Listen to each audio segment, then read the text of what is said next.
Hi kids, Eric Breen here.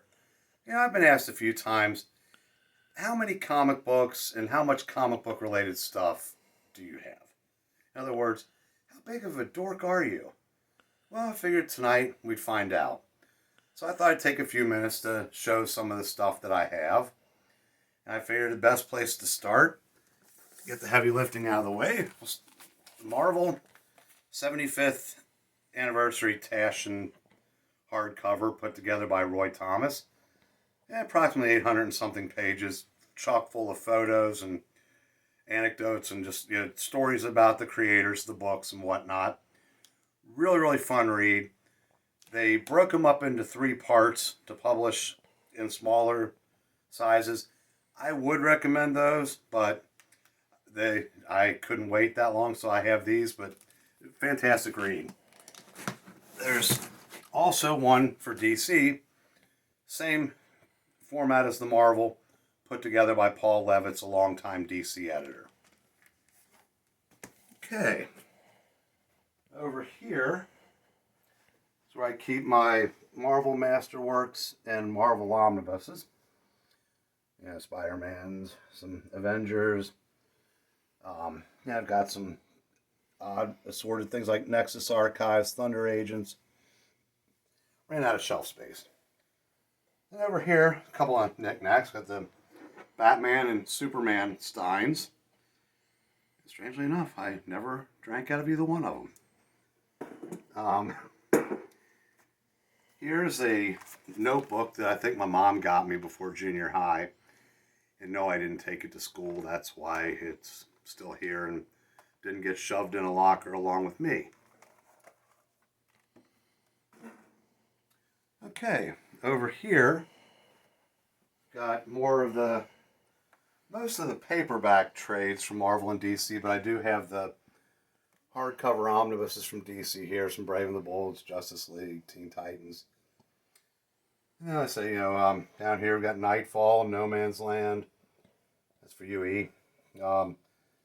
Superman, Man of Steel's, JSA, and then Marvel. Ton of Avengers, Captain America. Just a little bit of everything. Joker Omnibus.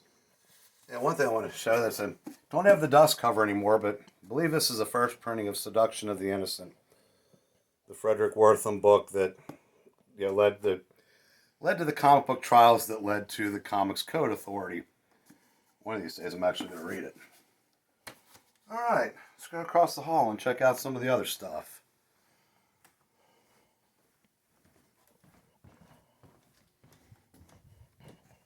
Okay. That's for you, Vang. I know you've already seen it. Here we have the Island of Unread Books. There and here. So that's why I'm never caught up. And over here, I have some of the... So we got my Marvel Epic collections here and some of the stuff that really doesn't fit anywhere else in the horror trades. And we've got DC Archives here. These started in the late 80s. They're some really cool things, really cool stuff here. For anybody not familiar with the Epic collections, they print about 20 issues, give or take, of books history, and there's highly recommend. Over here we've got the Marvel Essentials. Those are the black and white reprints. I keep those until I get color copies of all the stories in there. Down here, got the Skywald reprints that I've been touting on We've Got Issues lately. Let's see, show one of those real quick. So there are 4 issues, 260 pages, give or take. Great value because they're only $15 each. And we've got the DC showcases. Those are black and white reprints. They usually get about 25 or so issues of a DC title in those. And okay, down here we've got some color trade paperbacks from the Silver Age stories of Flash, Doom Patrol, Green Lantern. Then Golden Age reprints of Batman and Superman. They were a title called Batman Chronicles. These predated the nicer trades they're doing now. And down here I've got a couple of reference books I wanted to show. Tomorrow's the company that does Back Issue and Alter Ego. Publishes these history of comics called the Comic Book Chronicles. And they'll cover either 5 or 10 years of a company, and they're really, really just packed with information. Timelines tells you everything important that happened in the real world during the years, and then how it related to the comic book industry and what was going on in the industry. Highly recommend these to anybody that doesn't already have them. Let's see. Here's The Horror. Reprints of some pre-code horror. Let's see, Ditko book here. Strange Suspense. Let's see. The History of Eerie Publications. They're the ones that paid artists to redraw pre-code horror comics to try to make a buck off them before anybody noticed how many laws they were breaking. Stuff. Let's see, we've got a couple of EC books here. Tales of Terror, Foul Play, I believe goes through, it has some stories and gives little bios of a lot of the creators from the company. And then we've got some EC Archives reprints. Love to say I have them all, but unfortunately I do not. But I said these are still out there someday, maybe someday. Or I should say these are out there somewhere, maybe someday. All right, well, let's head upstairs.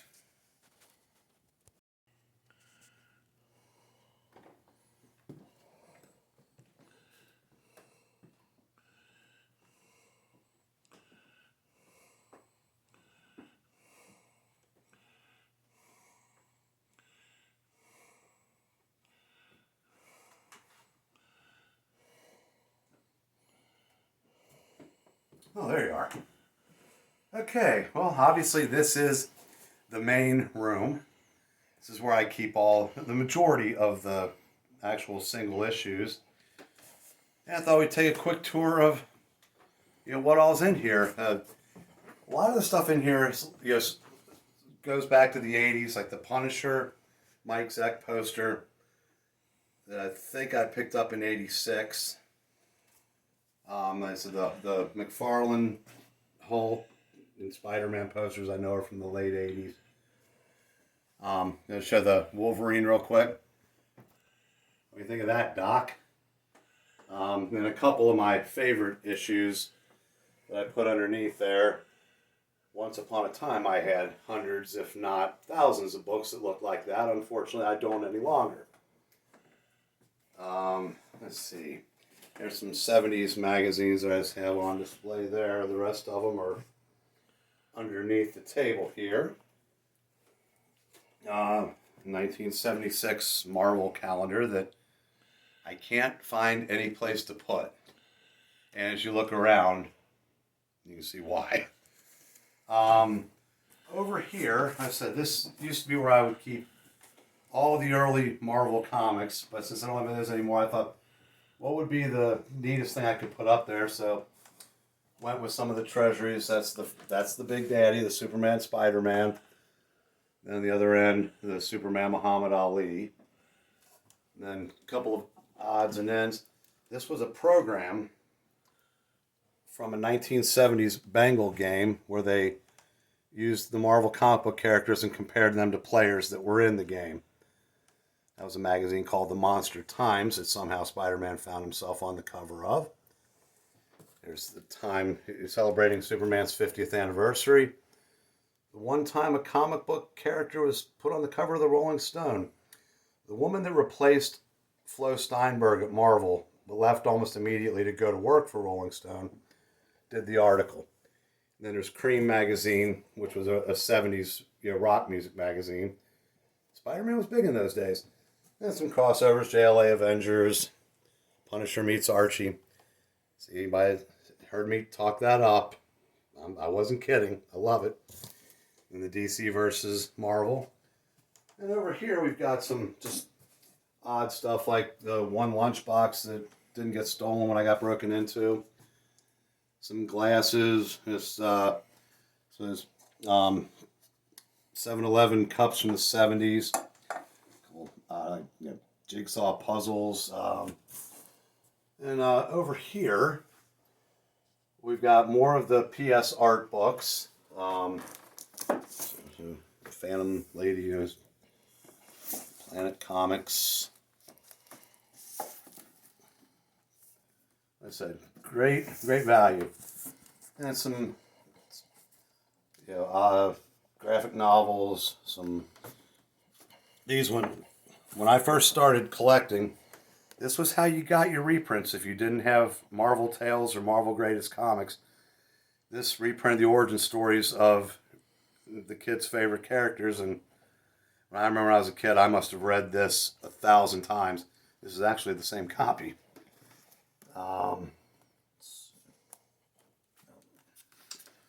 Okay, down here, something I'm a huge fan of, the Photojournal Guide to Comic Books. This, I'm going to try to get a couple shots of this. This just reprints literally every comic book cover from the Golden Age. There were 2 volumes of the Golden Age there, and then there was actually it goes into the very early Silver Age, and then Marvel did 2 versions of them. If you ever find these at your half-price books, grab them. They are really, really great reads. Let's see. We got some other comic strip trades and histories of. A couple of other reference type books there. Some random trades and things like that. And here's something that I was a huge fan of, the Mike Baton Comic Book in America series. This was basically the main book, but it was broken off into 5 other categories. And I just want to show one. There was horror comics, there was crime, superhero, and science fiction. I said it's another thing. If you ever run across these, highly recommend those as well. Let's see. And over here, we've got some trades and hardcovers of some books from the 40s and 50s, like Crime Does Not Pay, some Wally Wood stuff. And someone asked me about the Vault series, and to show this. This is the Spider-Man Vault, and just has odds and ends and reproductions of the little, like the giveaways, the things that you could send away for or buy in stores in those days, and then a pretty good history of the character. There's the Marvel, DC. There's one for Batman, and we've got Marvel Universe. And once upon a time, this may have actually worked, and Stan would introduce the stories. This was a lot of fun. Let's see. Then we've got another book that I highly recommend, Spiderman the Icon. This is a very, very detailed history of Spider-Man through the ages. Let's see. We've got some reprints of pre-code horror. See, there's a pattern developing there.